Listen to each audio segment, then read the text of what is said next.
boa noite, tudo bem com vocês?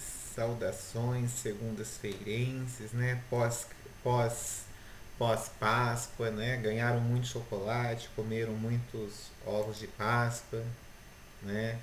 Segunda-feira, segundo horário, boa noite.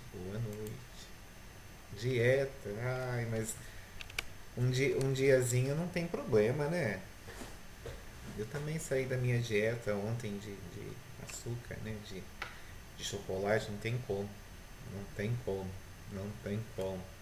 E hoje, olha, como eu tenho os 4 horários, eu nem pude fazer exercício hoje. Ah, não, todo dia não pode. Só em datas festivas, datas comemorativas, como a Páscoa, né? Senão a gente não aguenta, né?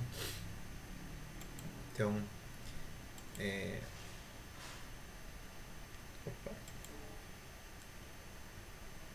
Então, boa noite.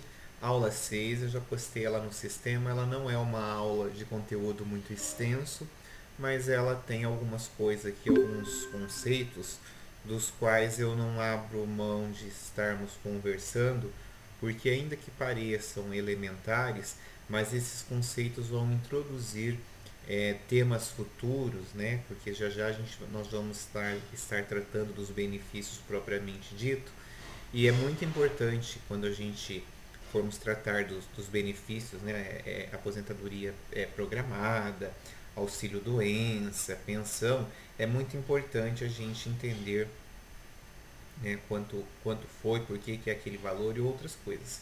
É claro que não é um curso de direito previdenciário, mas é a disciplina de direito previdenciário tentando voltar aqui algumas questões daqui dentro do direito da administração, dentro da economia. Então, embora eu esteja nomeando de os tomadores de serviço, eu vou passar um pouquinho do tema dos tomadores de serviço e vou estar tangenciando as questões ali do salário de contribuição. Então, estou seguindo ali o mesmo autor que eu tenho postado. Vocês podem estudar pelos slides que estão bem completos. Então, pensando aqui em tomador de serviço, né? Tomador de serviço é aquela pessoa que vai contratar, que vai tomar o serviço aqui do prestador, não é? Então, nós temos aqui uma classificação em três possibilidades de tomadores de serviço. Nós temos as empresas, nós temos aqueles entes que são equiparados às empresas e nós temos aqueles empregados domésticos. Então, os tomadores de serviço, eles podem ser três. Nós temos as empresas, nós temos uma classe que é uma equiparação, então não são empresas, mas a lei equipara a empresas, e nós temos os empregados domésticos. A gente vai conversar sobre cada um deles.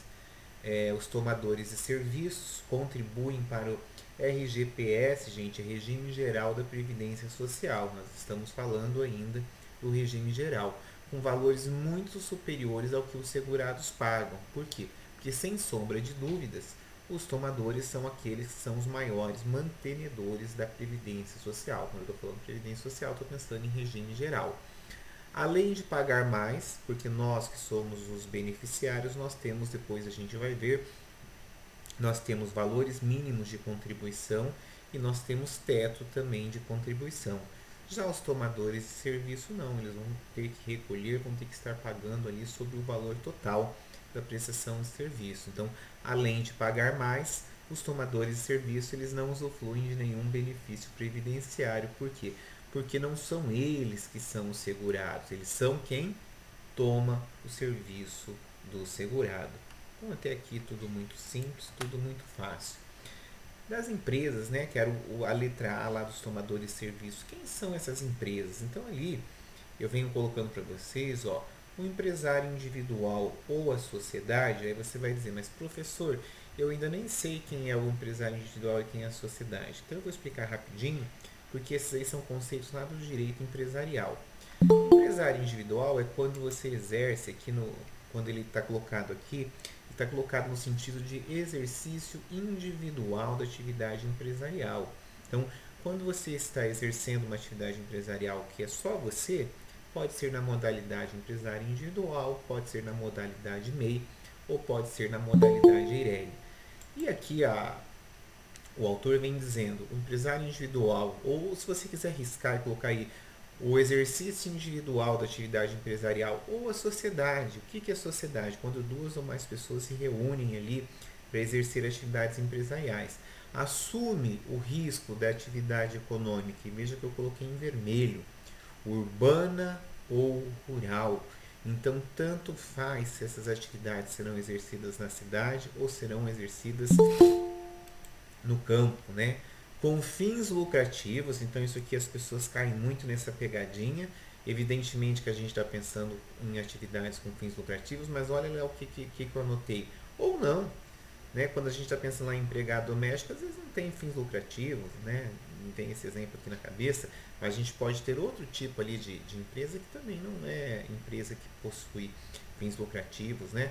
São consideradas para fins previdenciários como empresas. Então, se você puder tomar nota, evidentemente que a gente não vai cobrar na sua prova artigo de lei, mas a gente precisa ter uma noção, a gente precisa ter um conceito amplo, pelo menos, daquilo que a gente está conversando.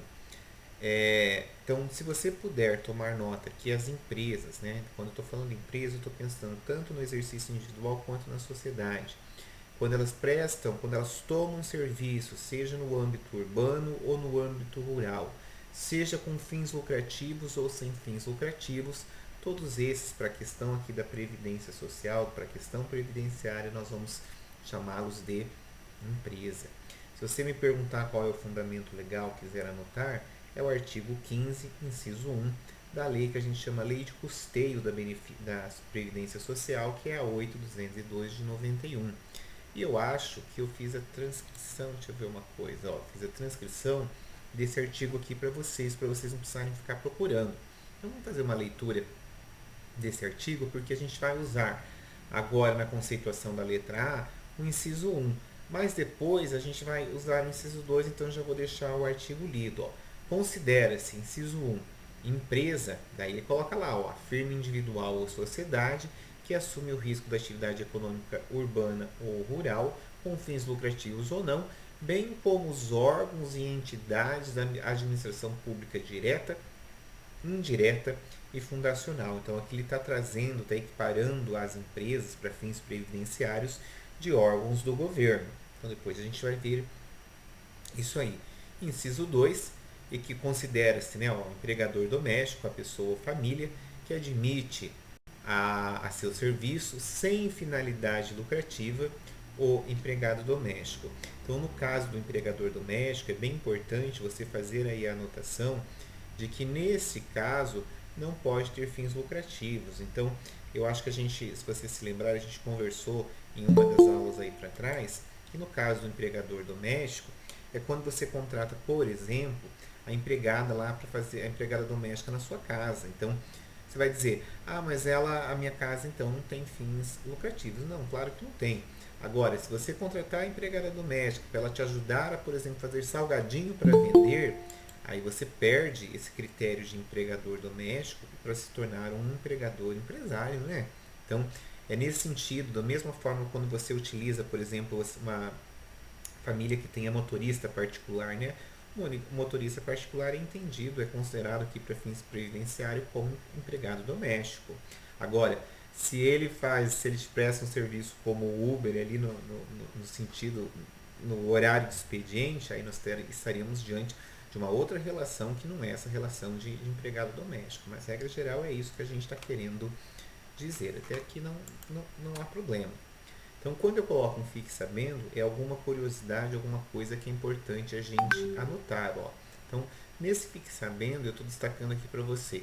Não importa se a atividade é urbana ou rural, para se encaixar no conceito previdenciário de empresa. Então, vejam que a legislação brasileira não discute se essa atividade ela vai ser exercida na cidade ou vai ser exercida no campo. Aí eu venho e coloco um exemplo, até deveria ter escrito ali, ó, exemplo. Logo, uma fazenda que emprega boiadeiros e agricultores também é assim considerada.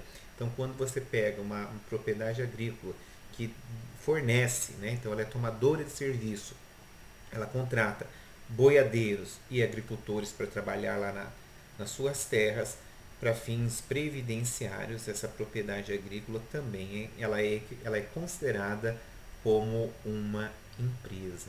Então, isso aqui é uma curiosidade, porque como nós estamos ainda no início aqui da nossa matéria, no início da nossa conversa com relação a tomadores, eu acredito que isso aqui seja uma curiosidade nesse momento. Então, quando a gente pensa numa fazenda que tem ali como funcionários boiadeiros, né, pessoal que cuida do gado, e agricultor que vem ali cultivar a terra e outras coisas, nós vamos fazer essa equiparação a uma empresa. Então não importa que é rural, o que importa é que ela é um tomador de serviço. Então isso aqui nós acabamos de conversar sobre a letra A, que seria como tomador de serviço às empresas. Então, professor, o que eu preciso notar aí com relação às empresas? Então, anote que esse tomador de serviço, como a empresa, ela pode ser urbano ou rural, pode ser com fins lucrativos ou não. Isso é bem importante, quando a gente está considerando a letra A. Partindo agora para a letra B, que são aqueles que são equiparados a empresas. Então, a gente coloca ali que a Previdência ela amplia o conceito de empresa, considerando por equiparação os seguintes tipos, eu coloco 2 pontos. E aí, a gente vai para o parágrafo único da Lei 8.212/91. Eu não vou cobrar artigos de lei, mas como estou montando material para que depois você possa fazer uma leitura, fazer uma análise, se você quiser encontrar o fundamento legal dessa equiparação, eu estou colocando entre parênteses. Então, neste caso aqui, é o parágrafo único do artigo 15. Aí eu transcrevi, fica mais fácil. Então, você não precisa nem procurar. Então, vejam que a lei vem e ela traz para a gente qual é o conceito dessa equiparação a entes, né? Equiparam-se a empresa, quer dizer, não são empresas, mas a gente vai colocar como se fosse. Equiparam-se a empresa para efeitos desta lei o contribuinte individual. Então, lembrados quem que é o contribuinte individual? Aquele que contribui lá com o carnê, né? E a pessoa física na condição de proprietário ou dono de obra de construção civil em relação ao segurado que lhe presta um serviço, bem como a cooperativa, a associação ou a entidade de qualquer natureza ou finalidade, a missão diplomática e a repartição consular de carreiras estrangeiras. Vejam que eu aproveitei e fiz a leitura completa do parágrafo único. Aí você vai dizer assim, prof, está muito rápido, eu não entendi. Eu venho agora nos próximos slides, eu venho transcrevendo cada um desses itens, para que a gente possa... Lembra que eu disse que eu prefiro estar conversando com calma sobre esses termos com vocês, porque quando nós chegarmos nos benefícios previdenciários propriamente dito, esses conceitos a gente tem que ter eles assentados, né, eles anotados aqui no nosso conhecimento. Então, letra A, contribuinte individual em relação a segurado que lhe presta serviço. Então, eu quando sou contribuinte individual, então, por exemplo, como advogado, então de repente eu tenho aqui que fazer o meu recolhimento previdenciário por meio do carnê. Concorda? Se eu não tenho vínculo empregatício, eu não sou empregado de nenhuma empresa, como é que vai ser isso? Como é que eu vou ficar?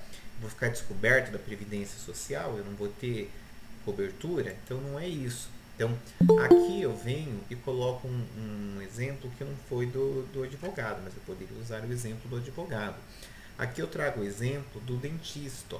O dentista que emprega uma secretária para atender o seu telefone no consultório, ou do marceneiro que contrata um auxiliar para ajudá-lo em seu trabalho. Veja, nessas situações nós vamos trazer esses tomadores de serviços, nós vamos equipará-los a empresas. Como assim nós vamos equiparar a empresa? Então você não pode imaginar que a secretária do dentista que atende o telefone, ela não tem direito de ter o recolhimento previdenciário. Ah, por que não? Porque o dentista não é tomador de serviço, porque ele é profissional liberal. Então, para fins previdenciários, a lei vem e considera, equipara, eleva a categoria de empresa esses entes, que aqui nesse caso a gente está falando do contribuinte individual. Então a mesma coisa eu, Juliano, lá no meu escritório, se estivesse só eu como advogado lá, e eu tivesse, não vou dizer uma estagiária, né, porque a estagiária daí seria lá pelo CIE, Digamos que eu contrate alguém que não faça o curso de direito, contrato alguém que, sei lá, uma senhora para atender o telefone. Nessa situação, você não pode imaginar que ela não vai ter direito a ter o recolhimento previdenciário. Vai sim. O que a lei da Previdência vai fazer comigo como profissional liberal?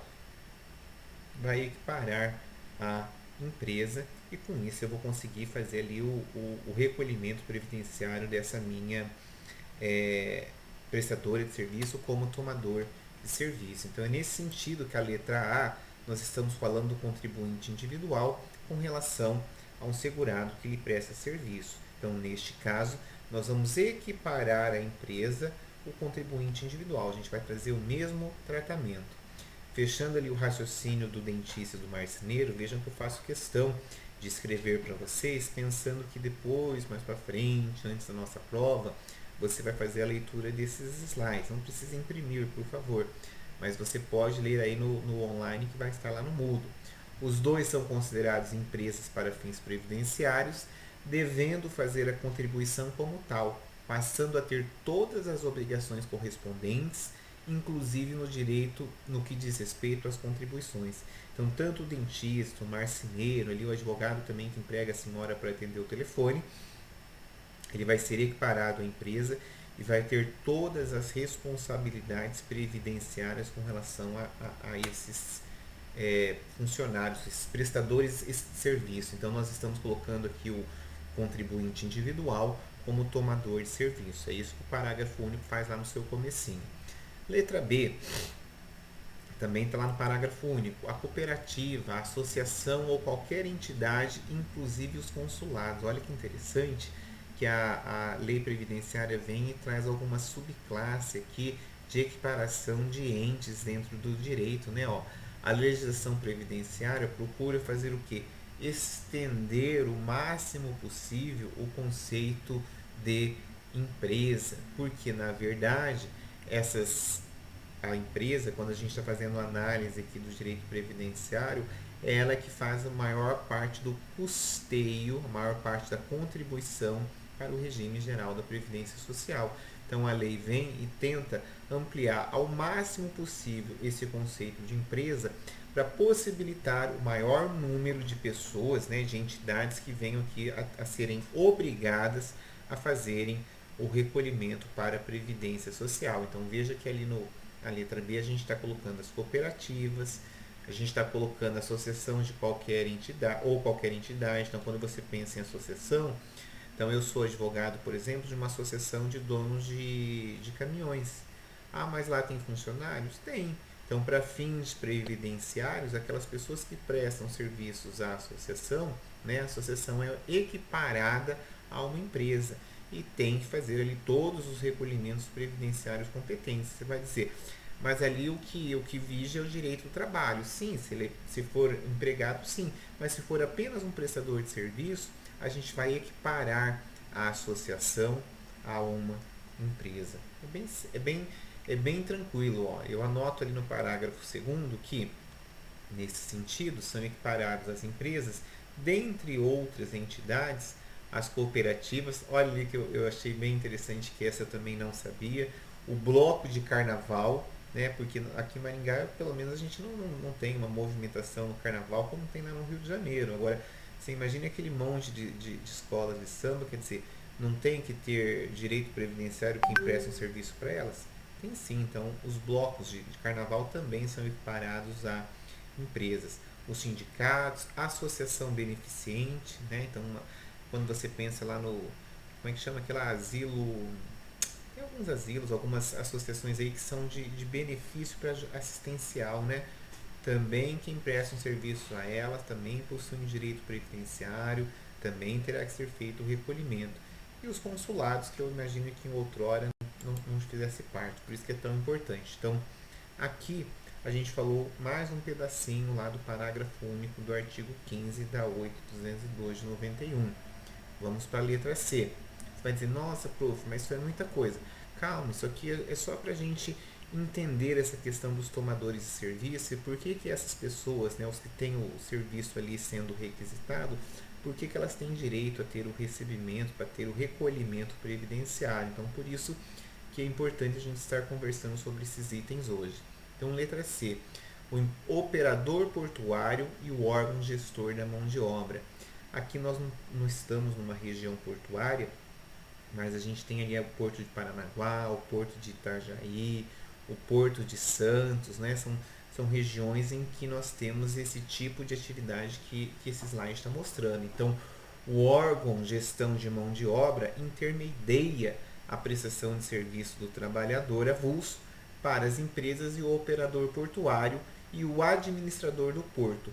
Ambos aqui são equiparados à empresa. Então, no Porto de Santos, no Porto de Paranaguá, no Porto de Itajaí, nós temos entidades que intermediam, né, entre o trabalhador e a pessoa lá, o que precisa que descarregue o navio, ou que precisa que descarregue o caminhão, a empresa.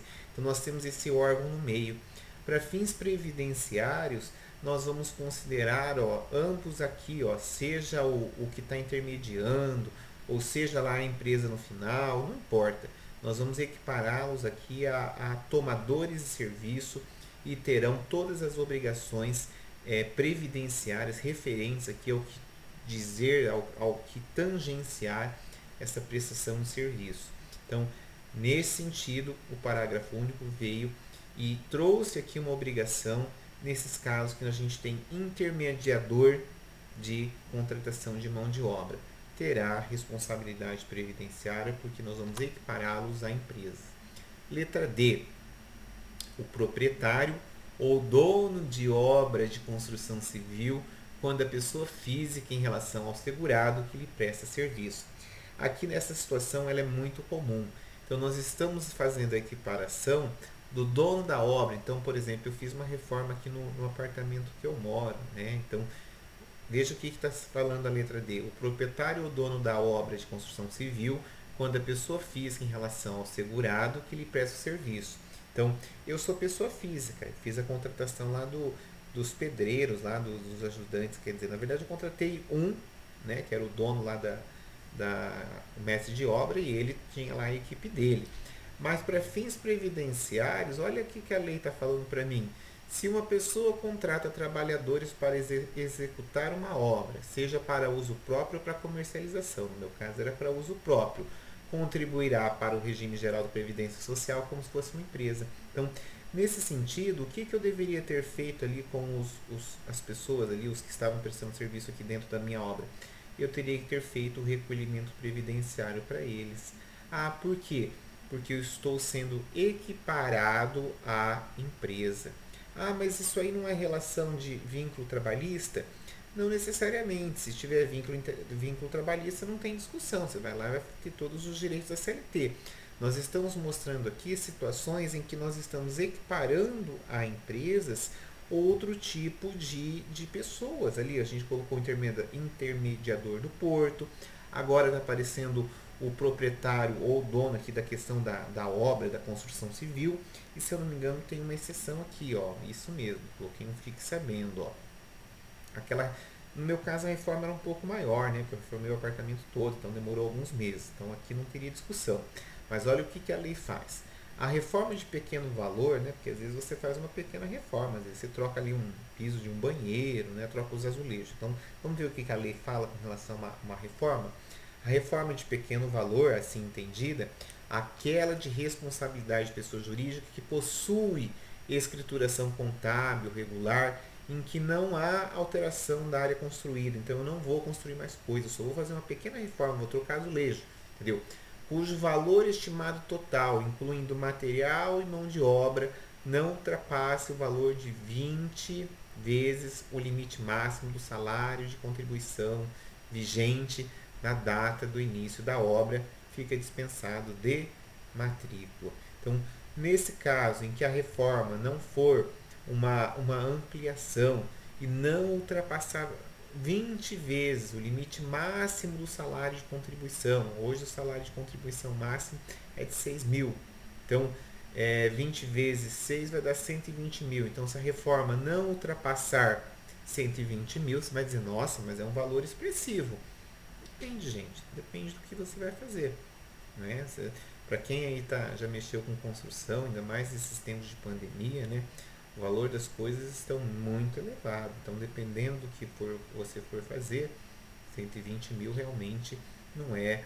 Não estou falando que não é muita coisa, mas 120 mil é um valor que, dependendo do tamanho da reforma, você vai gastar muito mais. Aqui está sendo levado em consideração que, se não for ampliação ou não exceder esse valor, fica dispensada a questão aqui da matrícula, a questão de você poder não recolher nada. Olha que interessante. E o último ali daqueles três itens que a gente mostrou inicialmente como tomador de serviço, né? Era a empresa, os equiparados a empresas, e o último era o empregador doméstico.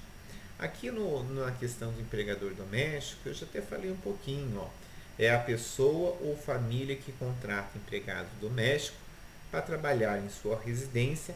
Agora veja que eu coloquei em caixa altas, letra maiúscula, sem fins lucrativos. Lembram há uns 4 slides atrás que eu falei assim, ó, eu vou aproveitar e vou ler aqui o inciso 2 do artigo 15. Isso aqui eu já coloquei lá para vocês, então eu não estou transcrevendo agora novamente, porque a gente já leu. Quando você for estudar o conteúdo, faça uma revisão agora nesse slide aqui, ó, slide 16, para você voltar lá para o slide que eu faço o apontamento do inciso 2 do artigo 15 da Lei de Custeio da Previdência Social, que é 8.212/91. Ele não contribui com a mesma alíquota da empresa, o percentual de contribuição é bem menor. Então, no caso do empregador doméstico, aqui a gente vai levar em consideração outros requisitos, né? Por quê? Porque o trabalho doméstico, ele aqui é sem fins lucrativos, concorda? Então não seria justo a gente permitir um recolhimento como a gente faz ali de uma atividade empresarial, de uma empresa ou de alguém que seja equiparado, que alguém que tem um outro porte econômico. Então aqui nós temos alguns diferenciadores, algumas coisas aqui que a gente quer trazer, deixar como benefício para que haja realmente esse recolhimento previdenciário aqui desse empregador doméstico, né, como tomador de serviço. Isso aqui é bem comum, gente. Então, nesse sentido, a gente equipara a tomador de serviço, o dono, né, ali da residência, ou a dona, aquele que está fazendo a contratação ali do empregado, seja para trabalhar em serviços gerais, ali, empregado doméstico, ou seja, como motorista da casa, como lembra que eu disse quando eu expliquei sobre empregado doméstico, podia ser lá o cara que cuida da lancha da casa, né? Se você tem casa lá em Porto Rico, por exemplo, e ele só trabalha para você, nós vamos equipará-lo a empregado doméstico. Por quê? Porque ele não é uma atividade com fins lucrativos. Então, até aqui, tranquilo. E aí eu faço uma pergunta, né? Agora que a gente já tem 30 minutos de conversa sobre tomador de serviço. Qual a diferença de tomador de serviço e prestador de serviço? Você vai dizer, nossa, mas isso aí é facílimo. Aí eu venho aqui e vou fazendo a dedução com vocês. Você já se perguntou quem é tomador e quem é o prestador de serviço na hora de uma emissão de nota fiscal eletrônica? Eu não sei se você já foi preencher alguma nota fiscal eletrônica. Lá o sistema vai te perguntar quem é que está tomando o serviço e quem que está prestando o serviço.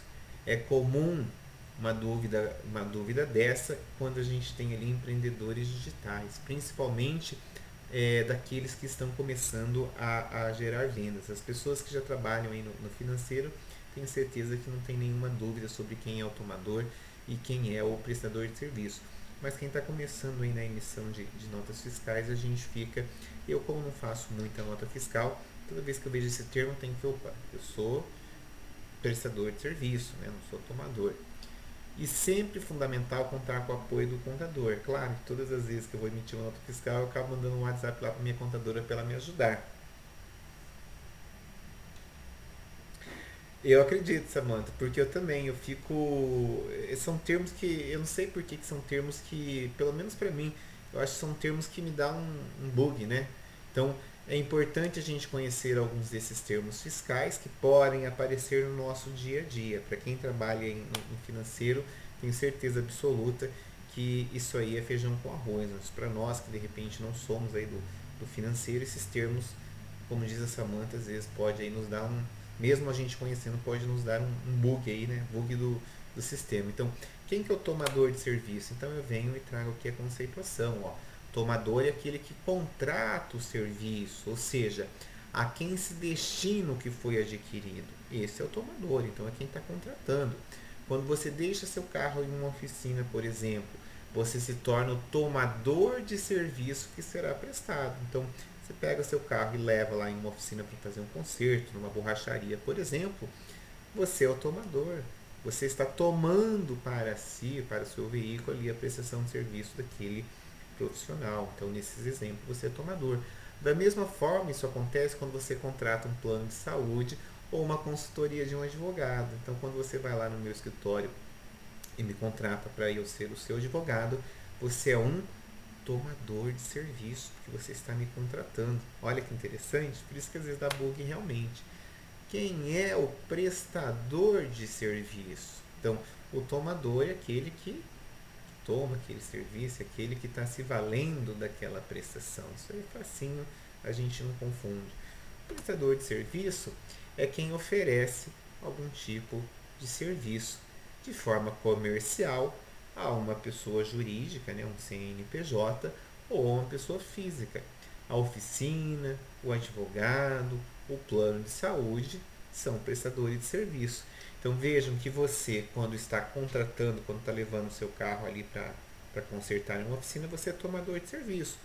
E o dono da oficina? E a oficina com relação a você é o quê? Prestador de serviço. Mesma coisa o advogado. Você, quando está me contratando ali para eu fazer uma ação previdenciária, uma ação de direito do consumidor, você é o tomador, porque você está me contratando. E eu sou o prestador de serviço.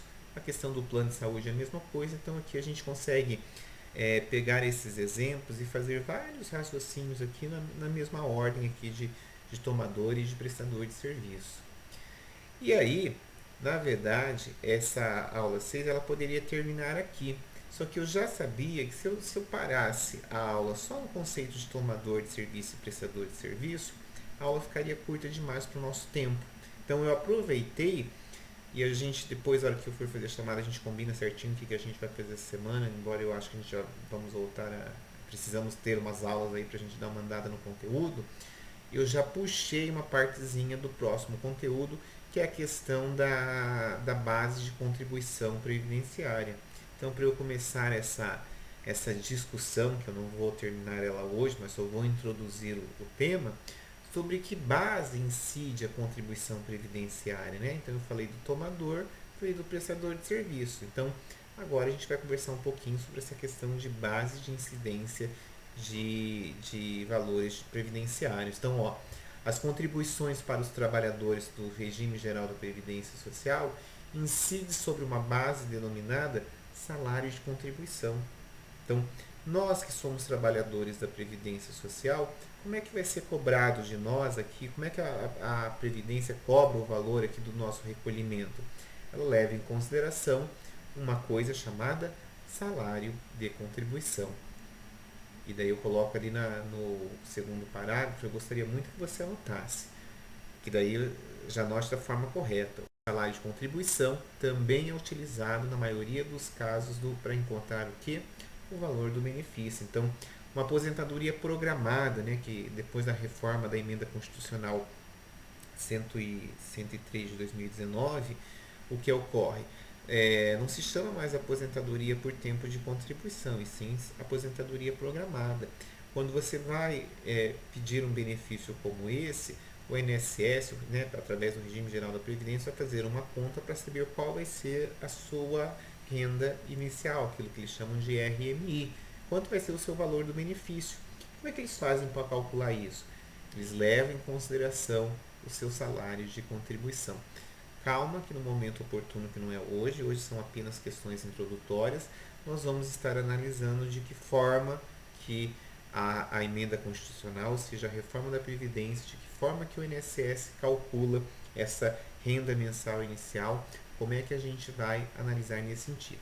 Neste momento, eu preciso apenas que vocês entendam e anotem aí que as contribuições dos trabalhadores para o regime geral da Previdência Social, da nossa parte, né, do trabalhador, ele é baseado no que? Naquilo que a gente chama salário de contribuição. e que os benefícios que depois a gente pode vir a ter direito, seja uma aposentadoria programada, seja uma pensão, um auxílio-doença, o valor do benefício que eu vou receber, ele vai estar baseado, evidentemente, no salário de contribuição. Esqueçam aqueles preconceitos que a gente já tem, que, né, que o pai da gente, o avô da gente dizia, mas quando te faltar tantos anos para se aposentar, você pode recolher aí em cima de 10 salários mínimos, que é o teto, que você vai receber mais. A lei mudou, as coisas foram alteradas e agora é importante a gente ter como cidadão, tá?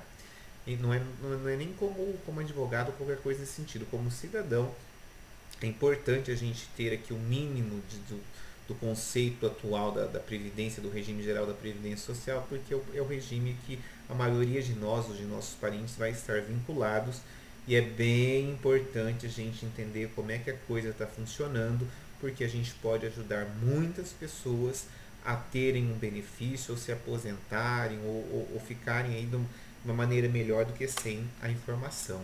Então, o conceito de salário de contribuição, por sua vez, faz parte do referencial trabalhista de remuneração.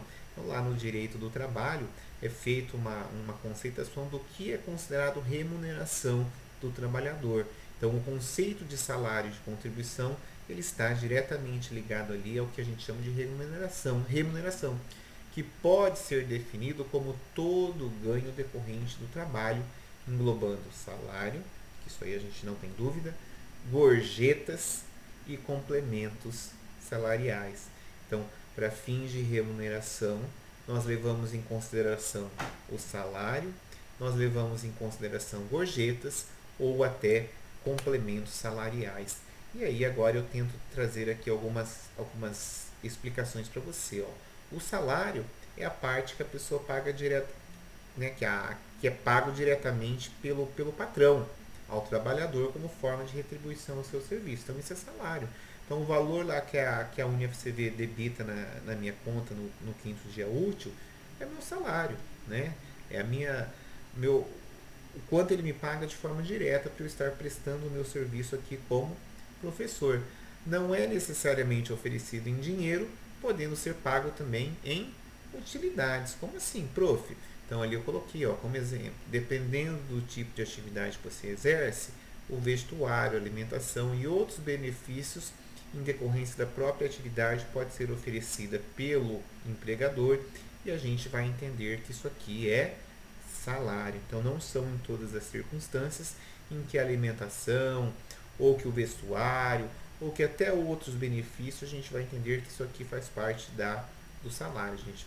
Pode ser que não seja salário diretamente. Gorjeta, né? O que é gorjeta? Mas eu não trabalho com gorjeta. Mas tem gente que trabalha, né? Gorjeta é a parte variável. Não é paga pelo contratante e sim por terceiros a quem se destinou o serviço. Como exemplo, eu coloquei ali, ó, os conhecidos percentuais, né, que pagamos para os garçons quando vamos a restaurantes. Então, isso aí é a gorjeta. Faz parte da remuneração? Faz parte da remuneração, mas não faz parte do salário. Então, remuneração é um conceito mais amplo, né? Salário é aquilo que é pago diretamente. Os complementos salariais, que eu acho que isso aqui você talvez tenha um pouquinho mais de dificuldade nesse conceito. Os complementos salariais, por outro lado, são as vantagens obtidas pelos trabalhadores em decorrência de suas reivindicações atendidas por lei ou por norma coletiva, como férias, 13º salário e horas extras. Eu acho que o que mais exemplifica a questão aqui do complemento salarial é as horas extras, né? Eu não sei se alguém aí recebe hora extra. Eu não recebo hora extra porque o meu contrato de trabalho aí na faculdade, eu já sou horista, né? Quando eu digo sou horista, na questão da docência, você pode ser contratado por hora, que é como eu sou, né? Porque pode variar de semestre para semestre, ou dependendo do tamanho da instituição, você pode ser o tal do T20, que é o meio período, na verdade, ou o T40, que seria a dedicação exclusiva. Eu sou horista, eu já fui T20, mas numa outra modalidade aí da instituição. No momento eu sou horista, então de um semestre para outro eu posso ter variação na minha carga horária. Pode aumentar, eu vou receber de acordo com aquilo que eu trabalho, ou pode diminuir, porque eu não tenho, né, a determinada disciplina ou determinado curso não foi possível. Então, por exemplo, nesse semestre, eu estou apenas com 16 horas aulas. No semestre do segundo semestre de 2020, eu estava com 30. Então, veja que eu tive uma redução de quase metade das minhas horas aulas. Acontece, né? Não deu certo ali algumas disciplinas por uma questão de horário, que eu já tenho outros compromissos, e acabei ficando com uma carga horária menor. Não há problema nenhum. Mas eu tenho, por exemplo, aqui a minha porteira, que ela recebe horas extras todos os meses. Ah, por que ela recebe horas extras? Porque ela trabalha das 8 ao meio-dia, da 1h30 às 6.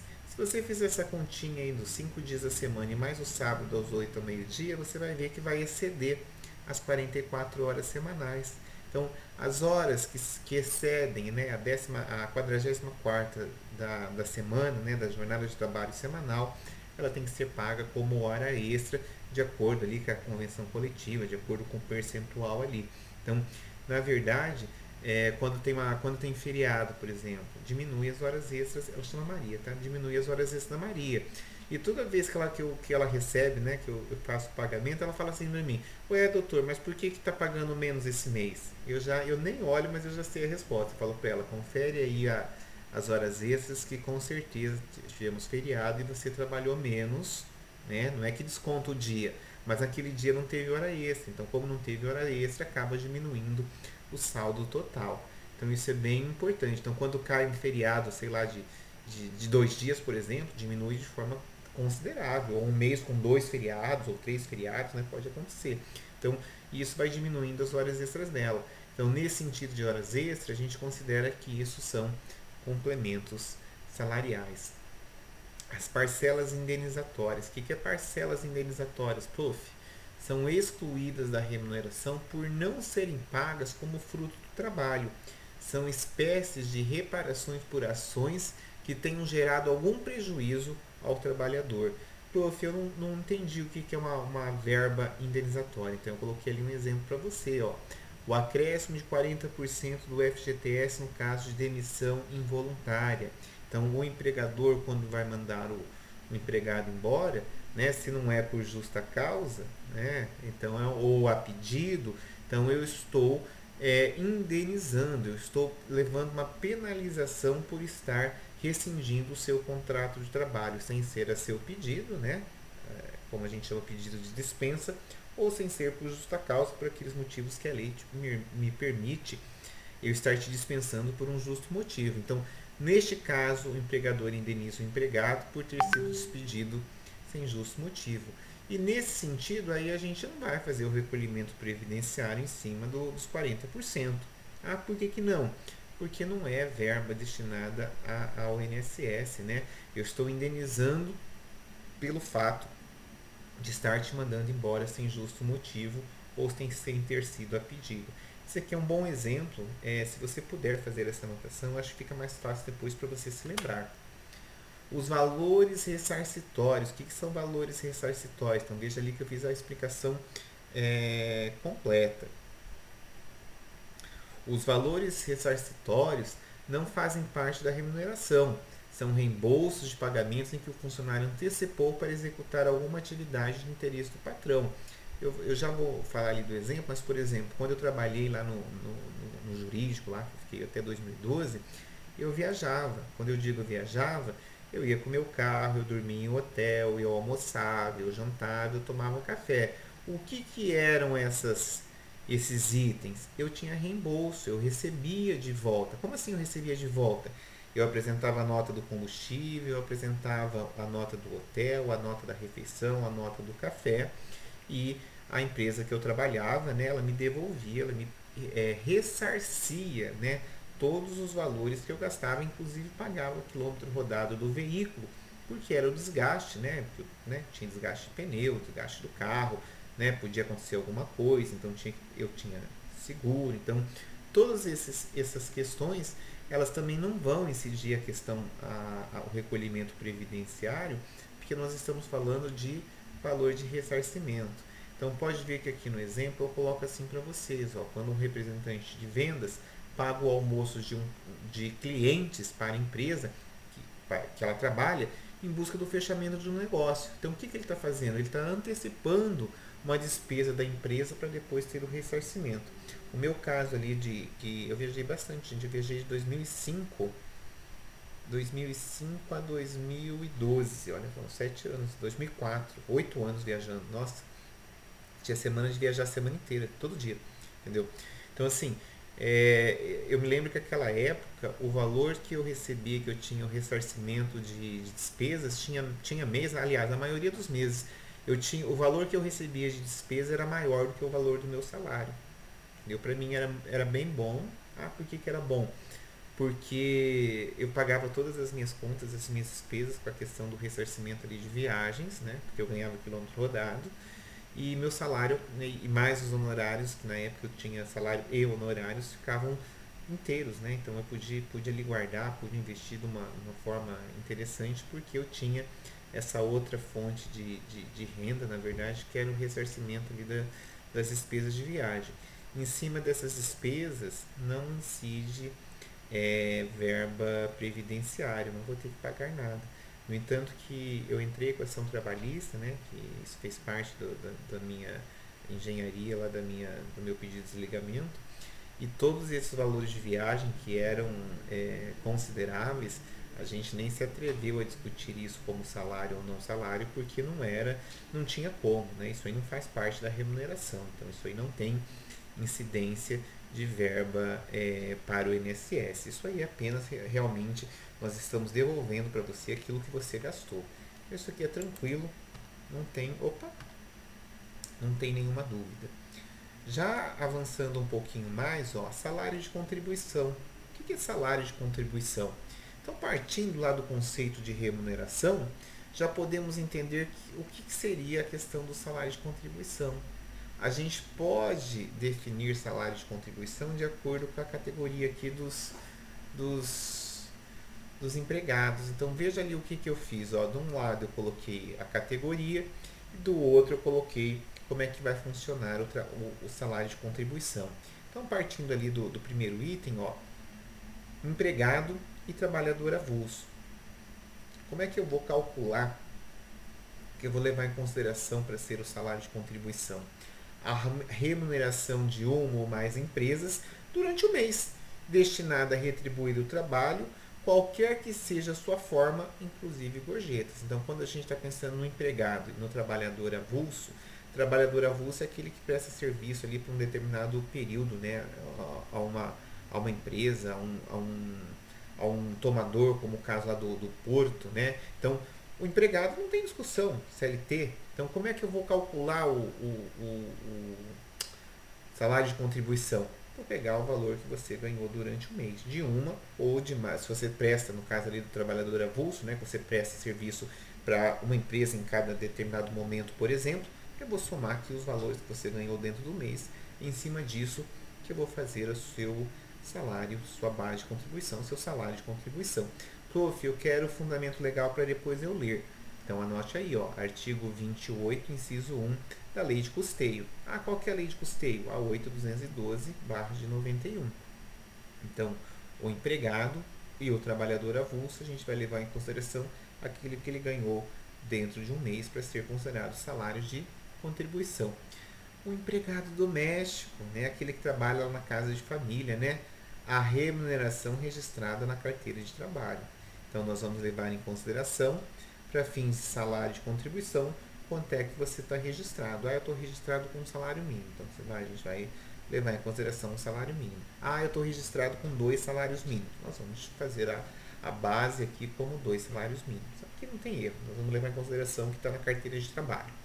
O contribuinte individual. Quem que é o contribuinte individual? Eu, aquele que recolhe ali com o carnê a remuneração recebida durante o mês das empresas ou do exercício da atividade por conta própria prestada a pessoas físicas ou empresas. Então, quanto é que eu vou declarar que eu ganhei esse mês? Ah, eu vou declarar que eu ganhei, sei lá, 3 mil reais. Tenho que fazer o meu recolhimento previdenciário em cima dos 3 mil reais. Ah, não, esse mês eu não trabalhei. Não vai recolher previdência. Estão vendo como é interessante? Ah, mas se eu não recolher, o que vai acontecer comigo? eu não vou contar aquele mês como tempo de serviço. É interessante para mim?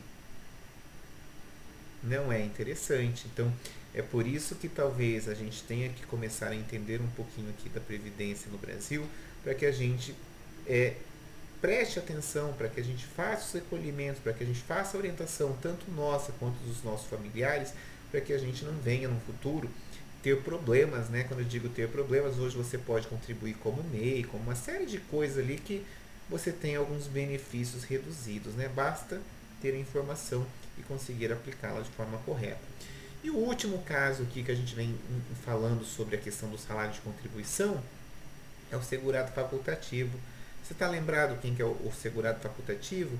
É o estudante, por exemplo, né, o que está recebendo o bolsa. Então, ele não é obrigado a fazer recolhimento. Então, ele o recolhimento é facultativo. Então, se ele fizer, o que a gente vai levar de consideração como base de salários de contribuição? O valor por ele declarado. Se ele falar que é um salário mínimo, é um salário mínimo. Se falar que é mais que um salário mínimo, é mais que um salário mínimo. Por quê? Porque ele é um segurado facultativo. Ele não tem a obrigatoriedade de estar fazendo nenhum tipo de recolhimento aqui para a Previdência Social. Se ele quiser poder usar dos benefícios, ele vai ter que fazer o recolhimento. Ele não vai fazer o recolhimento, ele fica fora dos benefícios.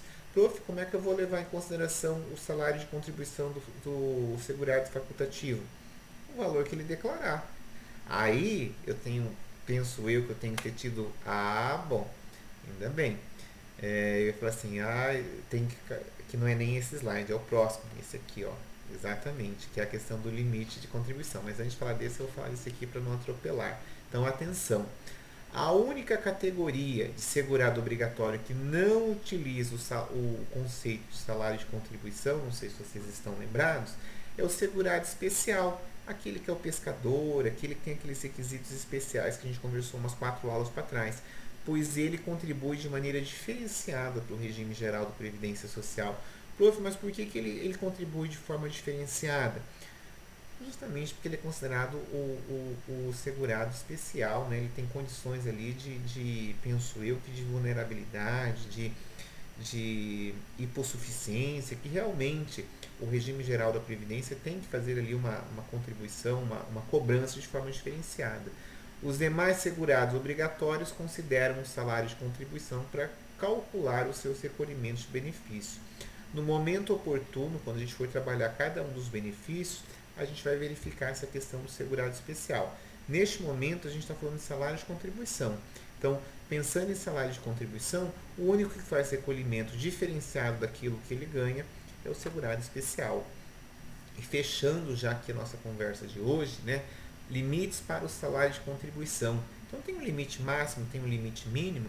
Evidentemente que sim. Então, diferentemente da remuneração, o salário de contribuição tem limite máximo e mínimo para incidência das contribuições mensais. Por quê? Porque senão eu vou querer recolher R$10, né? Aí você já imaginou a Previdência Social? Como é que vai fazer? Juliano recolheu esse mês R$10. Ele se mantém com a qualidade de segurado?